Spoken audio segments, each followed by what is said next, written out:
Hello friends, welcome back to my channel commates. जैसे कि हमने आपसे वादा करा था कि हम आपको कंपनी लॉ का पूरा इम्पॉर्टेंट टॉपिक्स रिवाइज कराएंगे। तो उसी रिवीजन सीरीज़ को हम ईद स्पेशल सीरीज़ के नाम से लेकर आए हैं।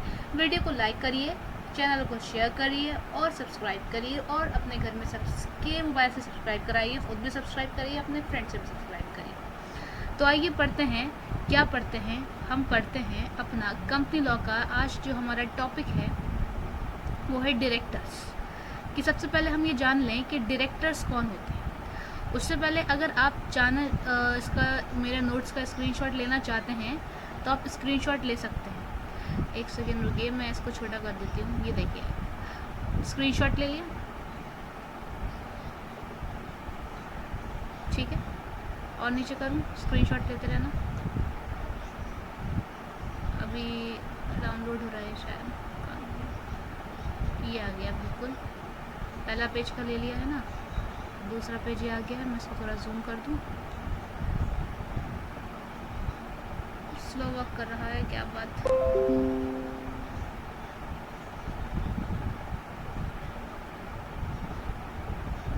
चलिए, कुछ प्रॉब्लम हो रही है यहाँ पर। सिंगल पेज पर आ जाते हैं। खैर, अब आप खुद ही अपने हिसाब से लेते हुए चलना। कुछ प्रॉब्लम हो रही है लैपटॉप में, ठीक है। हम जो चैप्टर पढ़ने वाले हैं, जो टॉपिक पढ़ने वाले हैं, उस टॉपिक का क्या नाम है? डायरेक्टर्स नाम है।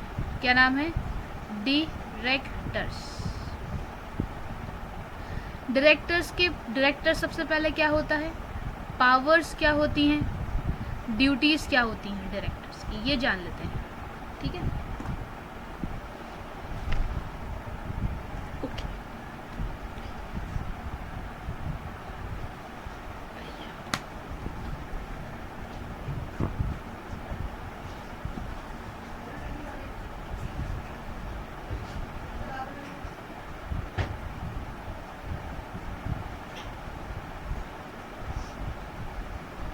सो सॉरी, इमरजेंसी थी एक।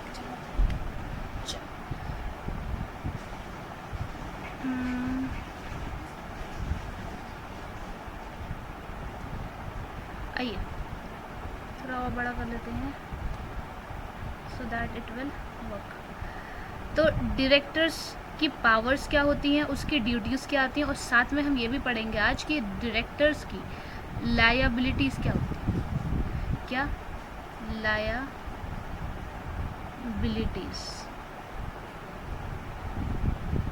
ओके, आगे बढ़ते हैं। A company is an artificial person. Company क्या होता है? एक आर्टिफिशियल पर्सन होता है। देखो, पर्सन्स हमारे ना दो टाइप्स के होते हैं। यहाँ पढ़ लेते हैं। Persons are of two type. One is artificial person, one is natural person. Natural person वो होता है जो बाय बर्थ आता है, ठीक है। ये तो सब आपको पता ही है, बाय बर्थ। और आर्टिफिशियल पर्सन वो होता है जो हम खुद बना लेते हैं, मतलब लीगल पर्सन होता है जो कानून बना लेता है। एक तरीके से हम कह सकते हैं मैन मेड। समझाने के लिए बोल रही हूँ, लिखकर मत आना। मैन मेड ये एक लीगल पर्सन होता है जो कि कानून बनाती है, जो कि लॉ बनाती है, ठीक है। हाँ भाई, हाँ, ये बात ठीक है।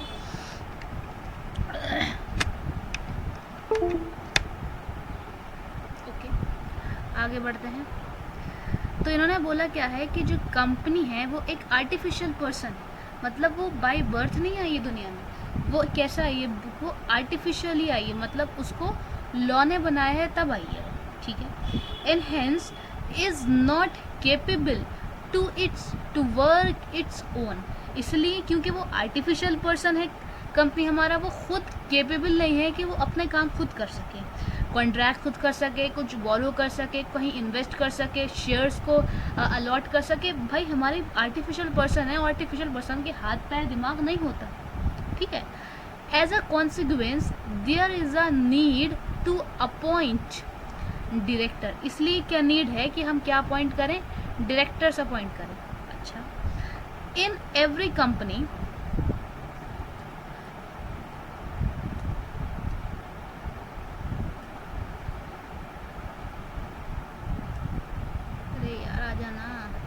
या कुछ हो गिरा है लैपटॉप को थोड़ा सा, मैं पहले भी वीडियो बना चुकी हूँ, कहीं गायब हो चुकी है। इन्होंने क्या बोला है, as a consequence there is a need to appoint a director in every company, क्योंकि कंपनी कैपेबल नहीं होती है इसलिए कंपनी को चलाने के लिए डायरेक्टर की ज़रूरत होती है। अब फिर से डायरेक्टर कंपनी को चलाने के लिए, मतलब ये तो समझ में आ गया कि कंपनी का जो हमारा ना चलाने वाला है वो कौन है, डायरेक्टर है, जो कंपनी को रन करता है, ठीक है ना।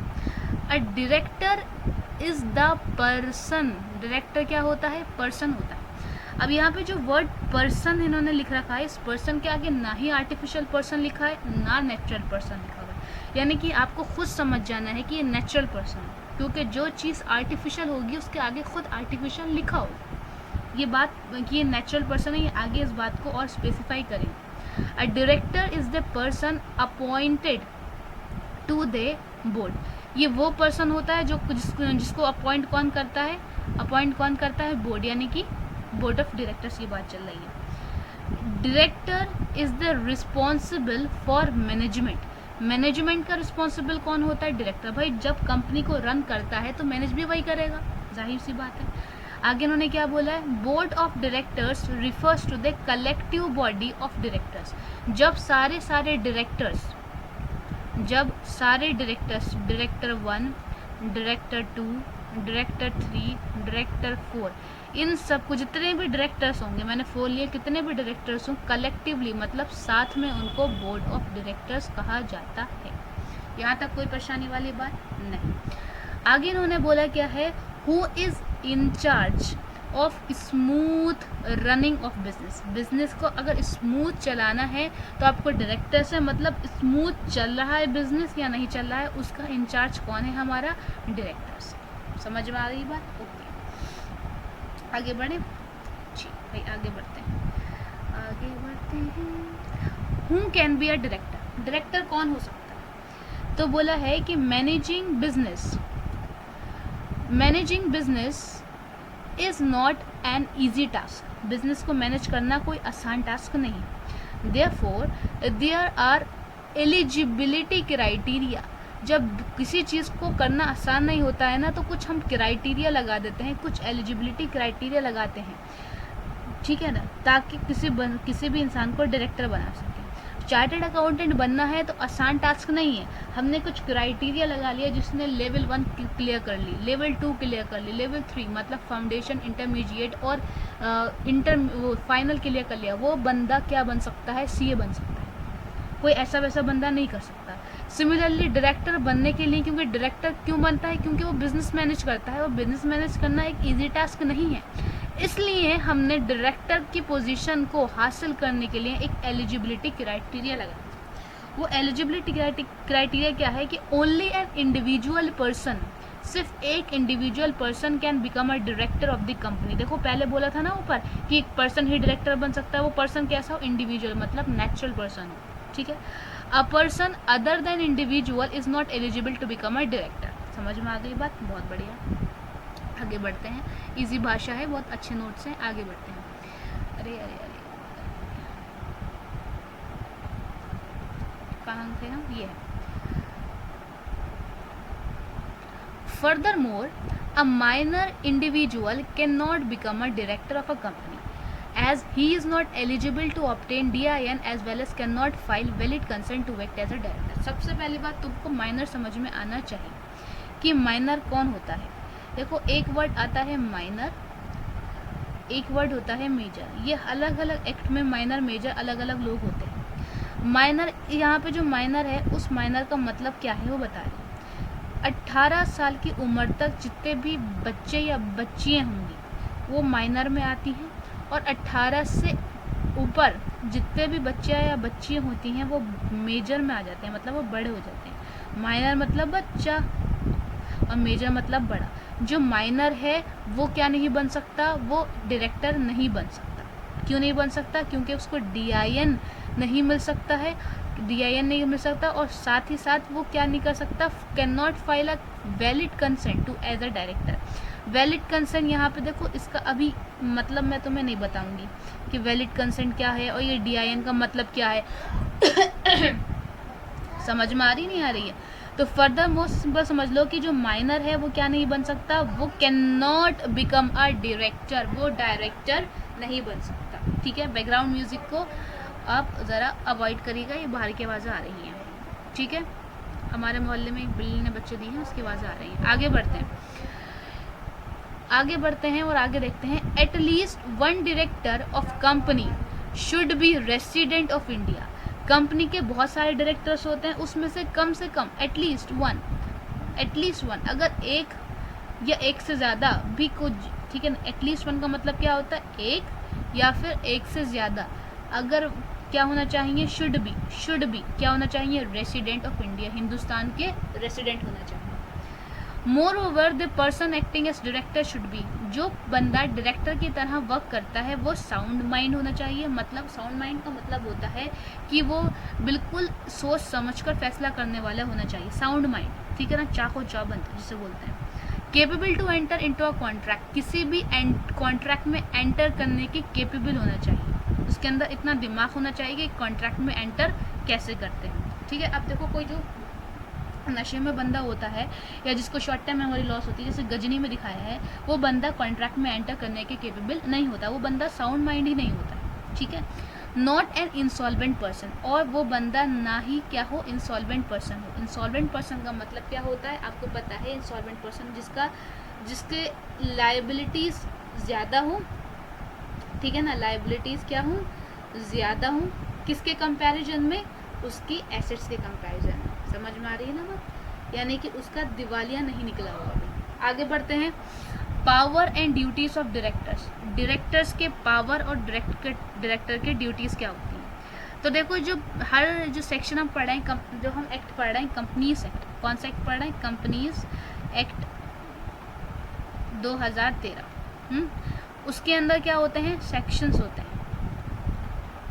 आई होप आपको पता होगा क्योंकि आप फर्स्ट ईयर में भी पढ़ के आ चुके हैं कॉन्ट्रैक्ट एक्ट। ठीक है, अब उस सेक्शन के 179 में डिस्कस किया गया है कंपनी के पावर्स को। क्या डिस्कस किया गया है, कंपनी के पावर्स को डिस्कस किया गया है। और सेक्शन 166 में किसको क्या डिस्कस किया गया है, कंपनी के ड्यूटीज डिस्कस करी गई हैं।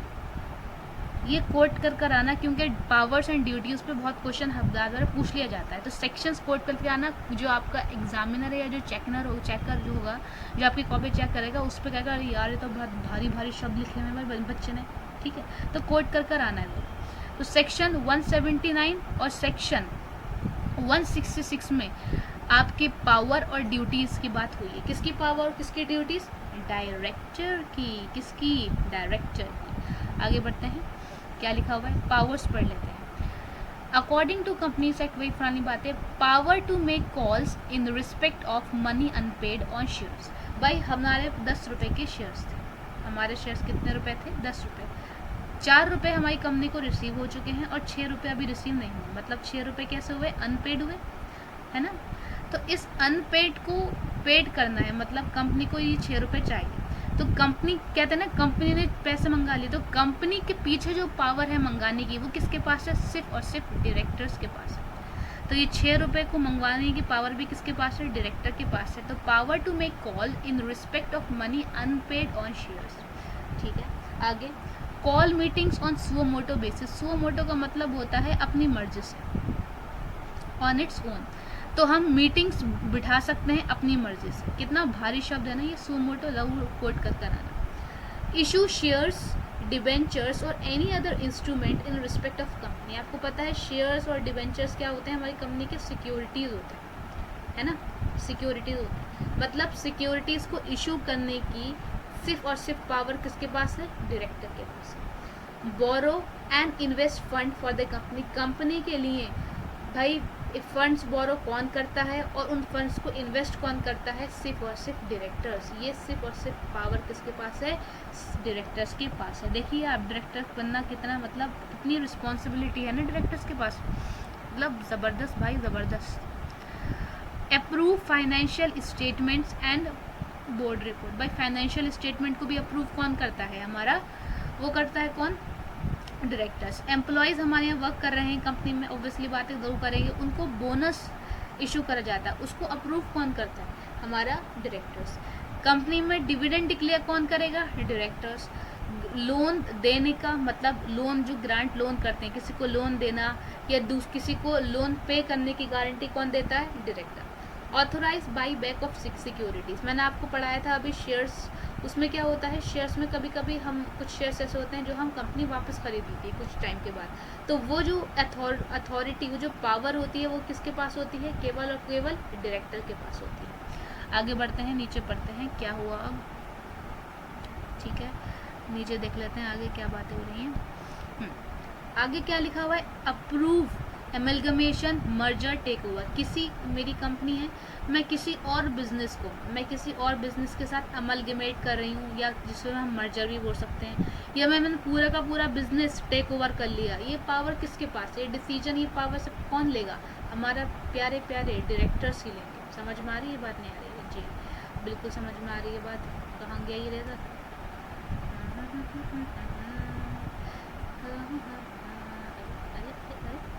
ऐसे नाटक दिखा रही है पापा, अच्छी बात नहीं है रे, बिल्कुल भी अच्छी बात नहीं। चलो आगे बढ़ते हैं। Diversify the business of the company. Company का बिजनेस को डाइवर्सिफाई मतलब बड़ा करने की भी पावर किसके पास है? कंपनी को फैलाने की पावर किसके पास है? हमारे डायरेक्टर्स के पास है। अब कुछ ड्यूटीज़ भी होती हैं इन लोगों की, आइए ड्यूटीज़ भी देख लेते हैं। क्या ड्यूटीज़ हैं इन लोगों की? कहाँ गया मेरा पेन? गायब हो गया, कहाँ गया? सॉरी अगर कुछ लेट हो रहा हो तो, थोड़ा टेक्निकल इशू आ रहा है और कुछ नहीं है। टेक्निकल। अब उनकी ड्यूटीज़ क्या होती हैं? पावर्स हमने बट लिए। To act in a good faith. Good faith में एक्ट करो ना, अच्छी तरीके से सबसे मिलो जुलो, बदतमीजी से बात मत करो। Act in accordance with the AOA of the company. Company के एओ के अकॉर्डिंग आपको एक्ट करना है। एओए में क्या लिखा होता है? कंपनी के रूल्स एंड रेगुलेशंस, कंपनी कैसे चलना है उन सब के उसूल कहाँ पे लिखे हुए होते हैं? एओ में, मतलब आर्टिकल ऑफ एसोसिएशन में। कक्षा 11 में पढ़ाया जाता है, आपको पढ़ाया होगा आपकी बिजनेस वाली मैम ने या सर ने। Act in best interest of the company and its stakeholders. Stakeholders कौन होते हैं? वो लोग, वो पार्टीज होती हैं जो कि कंपनी में इंटरेस्ट रखते हैं। Parties which are interested in the business organisation, ये कौन होते हैं? Stakeholders. लिख लेना पॉज करके। अब जो स्टेक होल्डर्स होते हैं और जो कंपनी होता है, इनका इंटरेस्ट होता है। इंटरेस्ट का मतलब जिसकी वजह से कंपनी चल रही होती है, उसी इंटरेस्ट में ही काम करें। कौन? डायरेक्टर्स। ऐसा ना हो अपना मुनाफा देखें, कंपनी का देखें ही नहीं, ठीक है ना? तो ये ऐसे सेल्फिश नहीं होना चाहिए हमारे कौन? Directors. Exercise duties with due and reasonable care. भाई तुमको अपनी ड्यूटीज़ देख लेना है, अच्छे से देखना है। आगे बढ़ते हैं।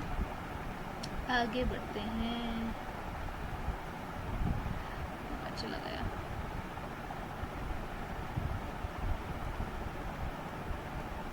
ये आ गया। Not to get involved in a situation where his interest conflicts with the interest of the company। यहाँ पे ना प्रिंसिपल लग रहा है, प्रिंसिपल हेनरी फ्योल का एक प्रिंसिपल की बात चल रही है यहाँ पे। कौन सा था वो? कि subordination of individual interest to general interest था, नहीं था? एक subordination of individual interest with general interest. ये क्या बताता था? ये बताता था कि जो हमारा सबऑर्डिनेशन मतलब क्या होता है? सबऑर्डिनेशन मतलब होता है छोटा इंटरेस्ट है इंडिविजुअल का, किसके सामने?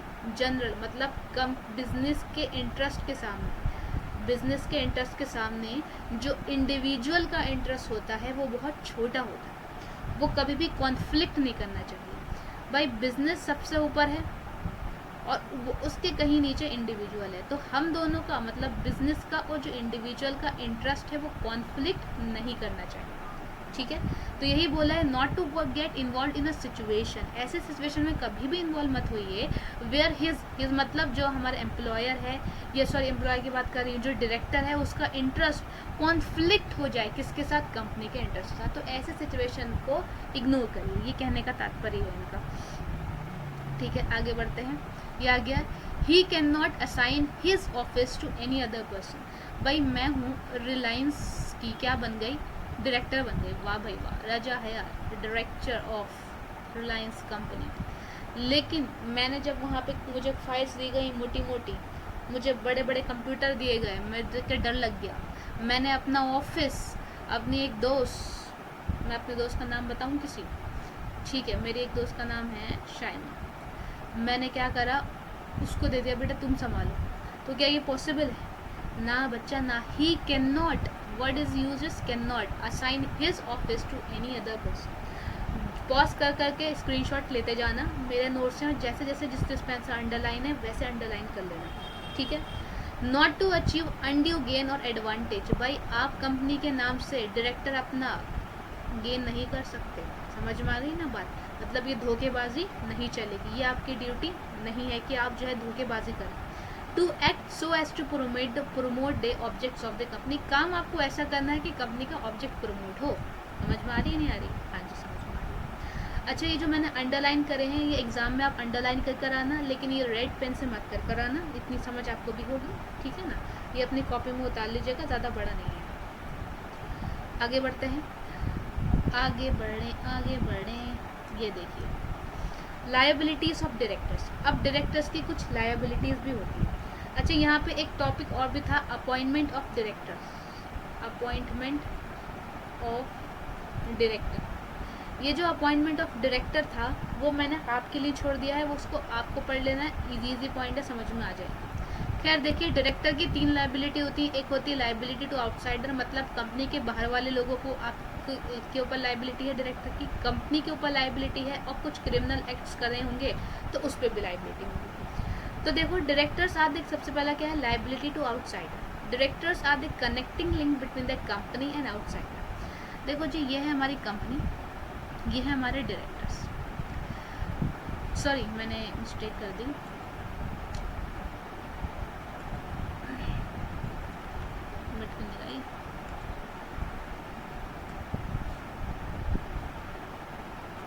देखते हैं। ये है हमारी कंपनी, ठीक है, और ये है आउटसाइडर्स। आउटसाइडर का मतलब कंपनी से बाहर वाले लोग कौन होंगे, आउटसाइडर्स होंगे। मैंने कहा ठीक है, मेरी राइटिंग इतनी बुरी नहीं है, आपने भी देखा पीछे नोट्स में अच्छी राइटिंग है मेरी, इस पर लिखने में परेशानी होती है। ये कंपनी है, ये आउटसाइडर है, इन दोनों के बीच में कोई तो होगा जो लिंक पैदा करेगा। जो लिंक बनाते हैं उनको हम बोलते हैं, मोहब्बत से बोलते हैं डायरेक्टर्स, ठीक है। तो डायरेक्टर क्या करते हैं, कंपनी और आउटसाइडर के बीच में एक लिंक पैदा करते हैं। तो ये लिखा हुआ है, directors are connecting link between the company and outsiders. Directors are therefore liable to outsider और थर्ड पार्टी इन अंदर कंडीशन। किन किन कंडीशन में जो डायरेक्टर्स होगा वो जिसकी लायबिलिटी होगी किससे, आउटसाइडर से या थर्ड पर्सन से। आइए पढ़ लेते हैं, मज़ा आएगा, बहुत मज़ा आएगा, मज़ा ही मज़ा है, मज़ा ही मज़ा है पढ़ने में। क्या गाती हूँ मैं, ठीक है। देखिए सबसे पहले क्या लिखा हुआ है, एज टू कॉन्ट्रैक्ट्स। कॉन्ट्रैक्ट का मतलब समझते हैं ना, कॉन्ट्रैक्ट हमेशा किसके कॉन्ट्रैक्ट जो होता है हमेशा 2 लोगों के बीच में होता है, 2 या 2 से ज़्यादा लोगों के बीच में होता है हाँ, कॉन्ट्रैक्ट। एक पार्टी ऑफर करती है, दूसरी पार्टी एक्सेप्ट करती है। ये आपने कॉन्ट्रैक्ट एक्ट में पढ़ा होगा, मैं दोबारा से कॉन्ट्रैक्ट एक्ट नहीं पढ़ाने बैठी हूँ। अब सपोज यहाँ पे कंपनी बैठी है, ठीक है, और कंपनी ने किसी दूसरी पार्टी के साथ कुछ ऐसा काम किया, किसी थर्ड पार्टी या आउटसाइडर के साथ मैं कह लूँ, कुछ ऐसा कॉन्ट्रैक्ट बनाया कि कंपनी के पास जितनी पावर थी कंपनी ने उससे ज़्यादा पावर इस्तेमाल कर ली। मतलब क्या करा कंपनी ने, अल्ट्रा वायरस कर दिया, है ना, अल्ट्रा वायरस कर दिया। तो ये जो कंपनी ने अल्ट्रा वायरस करा है, जितना उसको पावर दी गई थी उससे ज़्यादा इस्तेमाल कर लिया, वो जो है थर्ड पार्टी को या आउटसाइडर के लिए लायबिल होगा, क्योंकि कंपनी ने उसको इतनी पावर नहीं दी है, उसने खुद ही चालाकी से ज़्यादा पावर इस्तेमाल कर ली है, तो वो आउटसाइडर के लिए लायबिल होगा। समझ में आ गई ना बात। सपोज करिए आपके स्कूल में कोई पार्टी हो रही है, आपको कुछ काम दिया गया है फाइनेंस से रिलेटेड, ठीक है, आपको कुछ पैसे दिए गए हैं, लेकिन जो आपको जितनी पावर दी गई आपने उससे ज़्यादा उस पावर को इस्तेमाल कर लिया, साथ में पैसे भी खर्च कर दिए। अब आपके जो पार्टी के में जो सर थे जिन्होंने आपको जिन्होंने आपको ये ड्यूटी दी थी, आप उनको बताओगे ना, आंसरेबल होगी कि भाई आपने इतना खर्चा क्यों करा, और साथ में फालतू पैसा खर्च करा होगा तो आप उसको भी पे करने के लिए लायबिल होगे। सिमिलरली आपने उस टाइम क्या करा, वहाँ पे अल्ट्रा वायरस करा, क्या करा आपने, अल्ट्रा वायरस। सिमिलरली यहाँ पर भी यही हो रहा है कि जो हमारी कंपनी के जो डायरेक्टर्स हैं उन्होंने क्या करा, जितनी उनको पावर दी गई थी उससे ज़्यादा पावर इस्तेमाल कर ली आउटसाइडर से। तो कंपनी ने तो पावर दी नहीं थी, कंपनी तो खामोश रहेगी, तो डायरेक्टर्स किसके लिए लायबिल होगा, आउटसाइडर के लिए लायबिल होगा। रीड कर लेना, ये पॉइंट इजी है। आगे बढ़ते हैं।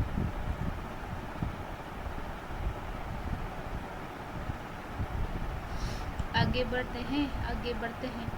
As to misstatement in the prospectus, इन्होंने क्या बोला है, as to misstatement in the prospectus. अब ये जो प्रोस्पेक्टस होता है इसका मीनिंग क्या होता है, सबसे पहले वो समझ लेते हैं। प्रोस्पेक्टस का मीनिंग होता है, क्या होता है, इनविटेशन टू पब्लिक।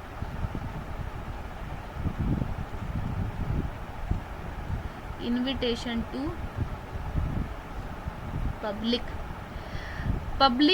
पब्लिक को अगर आप इनविटेशन देते हो कि भाई हमारे सिक्योरिटीज़ को ख़रीद लो, और उस इनविटेशन में सारी जानकारी होती है कंपनी से रिलेटेड, उस चीज़ को प्रोस्पेक्टस बोलते हैं। आपने वो जानकारी में स्टेटमेंट से गलत दे दिए, वाह भाई वाह।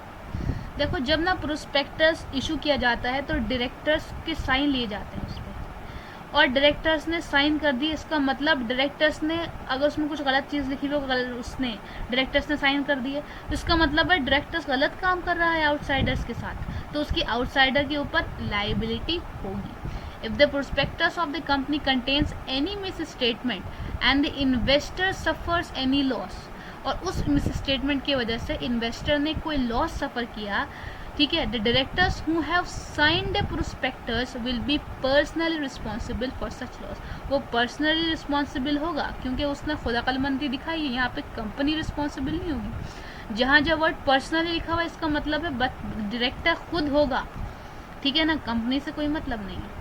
समझ में आ रही है बात। आइए तीसरा पढ़ लेते हैं, इरेगुलर अलॉटमेंट। किसी डायरेक्टर ने क्या करा भाई, जितना उसको बोला था कि भाई तुम्हें सिर्फ इतना ही क्या करना है, अलॉटमेंट करना है, उसने कुछ गड़बड़ कर दिया अलॉटमेंट ने। आइए पढ़ लेते हैं, if the directors have made irregular allotment of shares they will be held responsible to refund the money paid by the applicants along with the interest. बहुत अच्छा पॉइंट है। देखो किसी से ज़्यादा पैसा ले लिया, ठीक है ना, ज़्यादा अलॉटमेंट कर दी शेयर्स की और ज़्यादा पैसा ले, अब कंपनी ने कहा भाई नहीं हमें तो चाहिए नहीं, डायरेक्टर्स ने कहा, वो डायरेक्टर से कहा भाई कंपनी ने ये तो गलत काम किया तुमने, ये तो हमें बिल्कुल भी नहीं चाहिए। तो ये क्या करेंगे, डायरेक्टर्स की रिस्पॉन्सिबल है कि जो मनी उसने एक्स्ट्रा ली है वो रिफंड करेगा, और साथ में जितने टाइम उसने पैसा ले रखा होगा उस पैसे पर इंटरेस्ट भी पे करेगा। आउटसाइडर को लायबिल होगा हमारा कौन, डायरेक्टर्स और आउटसाइडर के बीच की बातें चल रही हैं, यहाँ पे कंपनी का जिक्र नहीं चल रहा है, कंपनी लायबिल नहीं। तो 3 पॉइंट्स थे, समझ में आ गया। सबसे पहला हमारा कॉन्ट्रैक्ट के ऊपर था, दूसरा मिस स्टेटमेंट ऑफ प्रोस्पेक्टस है, तीसरा इरेगुलर अलॉटमेंट है। और ये तीनों पॉइंट किस में आते हैं, ये आते हैं तीनों पॉइंट कि जब डायरेक्टर की लायबिलिटी होती है आउटसाइडर्स के साथ, ठीक है। अब डायरेक्टर्स की लायबिलिटी कंपनी के साथ भी होती है। इसमें 3 पॉइंट, सबसे पहला क्या, 3 पॉइंट नहीं है, ज़्यादा है। सबसे पहला क्या है, अल्ट्रा वायरस एक्ट। सिंपल सी बात है, directors are personally liable to the company for ultra vires act. कभी कभी डायरेक्टर्स हमारे जो होते हैं पर्सनली लायबिल कंपनी को भी होते हैं कि तुमने अपने जितनी पावर दी गई तुमने उस पावर से ज़्यादा इस्तेमाल क्यों करा, कंपनी पूछती है उनसे, तो which act beyond their powers, ठीक है। आगे बढ़ते हैं। नेग्लिजेंस का मतलब क्या होता है, केयरलेस, ठीक है ना, जो केयर ही नहीं करता। If the directors perform their functions in a negligent manner, directors ने अपने फंक्शन परफॉर्म्स तो करे लेकिन एकदम बिल्कुल केयरलेस वाले करे, दे इनकर पर्सनल लाइबिलिटी टू कंपनी, तो कंपनी पूछेगी भाई मैंने तुम्हें इतना बड़ा जिम्मेदारी सौंपी, तुमने क्या करा, ठीक है ना। ओके, आगे है ब्रीच ऑफ ट्रस्ट।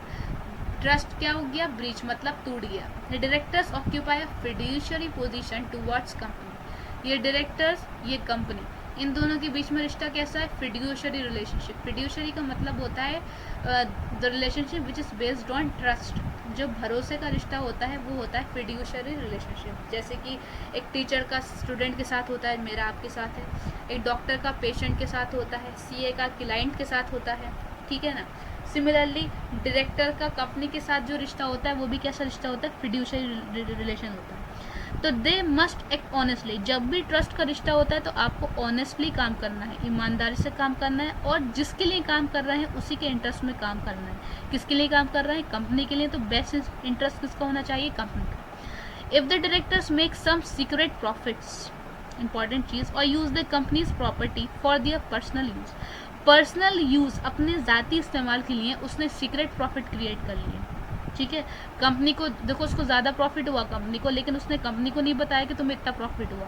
सपोज उसको हुआ 10 लाख, कंपनी को प्रॉफिट हुआ 10 लाख का, लेकिन उसने बताया 8.5 लाख का प्रॉफिट। मतलब इसका मतलब जो और प्रॉफिट था वो खा गया, वो उसने अपना सीक्रेट प्रॉफिट जनरेट कर लिया नहीं कर लिया।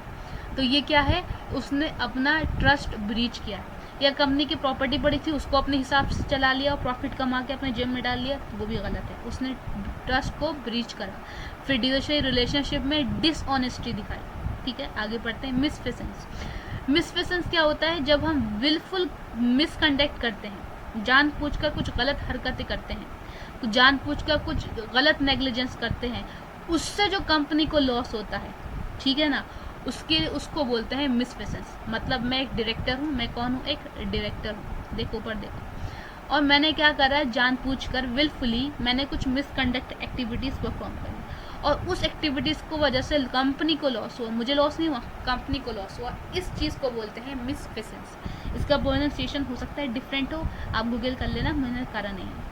The company can take action, company action कर सकती है, ले सकती है, किसके अगेंस्ट, किसने गलत काम करा है, डायरेक्टर्स के अगेंस्ट। क्यों, क्योंकि जो उसको लॉस हुआ है उसका डैमेज कौन पे करेगा। समझ में आ गई ये बात, ठीक है। तो दूसरा पॉइंट भी क्लियर हो गया है। सबसे पहला हमारा पॉइंट क्या था, लायबिलिटी टू आउटसाइडर्स, उसके अंदर 3 पॉइंट है। दूसरा जो मेन पॉइंट था वो क्या था, लायबिलिटी टू कंपनी, उसके अंदर 4 पॉइंट हैं। और अब जो तीसरा और लास्ट हम पढ़ने जा रहे हैं वो है liability for criminal acts. Criminal act समझते हो ना, क्राइम पेट्रोल तो सबने देखा होगा, criminal acts, okay. Crime patrol, आइए ये आ गया, लायबिलिटी फॉर क्रिमिनल एक्ट्स, अब क्लियर हो गया। If the directors fail to comply with the provisions of the act, they occur criminal liability, fine और इम्प्रिजमेंट और बोथ। अगर डायरेक्टर ने कोई क्रिमिनल एक्ट करा तो उसको फाइन भी पे करना पड़ सकता है, जेल के अंदर भी जा सकता है, और दोनों काम, मतलब फाइन भी और साथ में इम्प्रिजमेंट भी। Some of the provisions of the act under the directors incur criminal liability, कहाँ कौन कौन से ऐसी सिचुएशन है जहाँ पे हम कह सकते हैं डायरेक्टर के ऊपर क्रिमिनल लायबिलिटी है। तो आइए पढ़ लेते हैं। सबसे पहला क्या है, issue of prospectus containing untrue event, untrue statement, जो स्टेटमेंट गलत है हमने प्रोस्पेक्टस में वही लिख दिए हैं, ये गलत है, जानबूझ के किया गया है, इसको बोलते हैं क्रिमिनल एक्ट।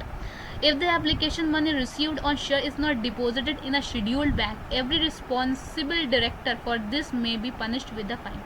कंपनी ने बोला था जो जो पैसा आए कंपनी के नाम का वो आपको SBI में जमा कराना है, शेड्यूल्ड बैंक है, कंपनी ने शेड्यूल कर दिया। मेरे दिमाग में गंदगी भरी हुई थी तो मैंने कहाँ डाल दिया, एक्सिस बैंक में, अपने बैंक में डाल दिया जहाँ मेरा अपना अकाउंट था। डालना कहा था SBI में, डाल कहाँ दिया, AB में, मेरी नीयत फिसली, बिल्कुल ये मैंने जुर्म किया है, और जुर्म की सज़ा मुझे क्या देना पड़ेगी, फाइन देना पड़ेगी।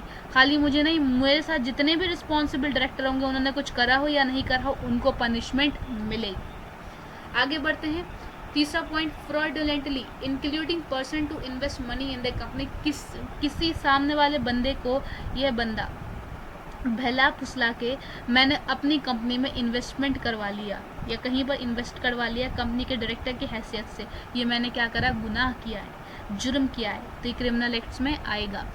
आगे बढ़ते हैं। एक्सेप्टिंग डिपॉजिट्स और inviting any deposit in excess of the prescribed limit. Company ने बोला है कि इस लिमिट 1 लाख शेयर से ज़्यादा आपको शेयर्स इशू नहीं करना है। मैंने 1 लाख से ज़्यादा शेयर इशू कर दिए और उस पर जितना भी एक्स्ट्रा पैसा आया वो मैंने अपने जेब में डाल लिया।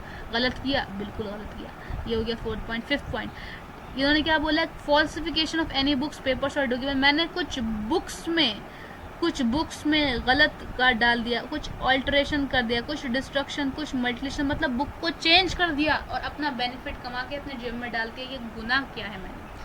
A public limited company must file a return of allotment of shares with the registrar with in 30 days of the allotment. जो पब्लिक लिमिटेड कंपनी होती है उसको क्या करना होता है, उसको अलॉटमेंट के 30 दिनों के अंदर अंदर, कितने दिनों के अंदर, 30 डेज, याद रखना, इस पर MCQs आ सकता है।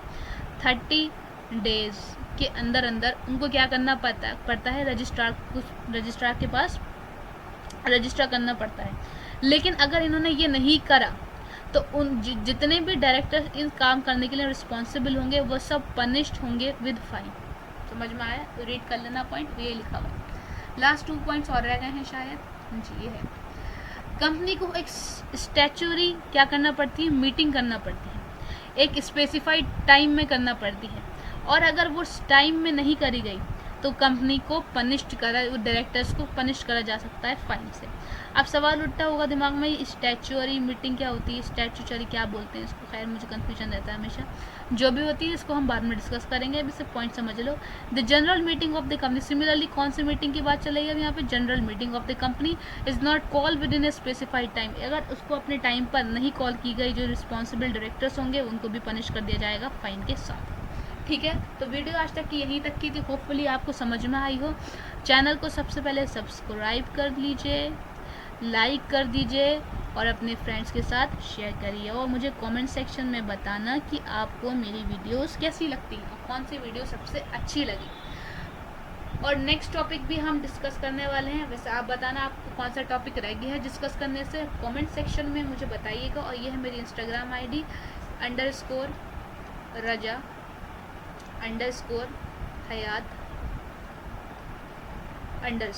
कुछ परेशानी हो वहाँ पर आप मुझसे पूछ सकते हैं, मुझे फॉलो कर सकते हैं, लेकिन मुझे यूजलेस मैसेजेस करने की ज़रूरत नहीं है। तो नेक्स्ट वीडियो तक के लिए अल्लाह हाफिज़, जय हिंद, जय भारत।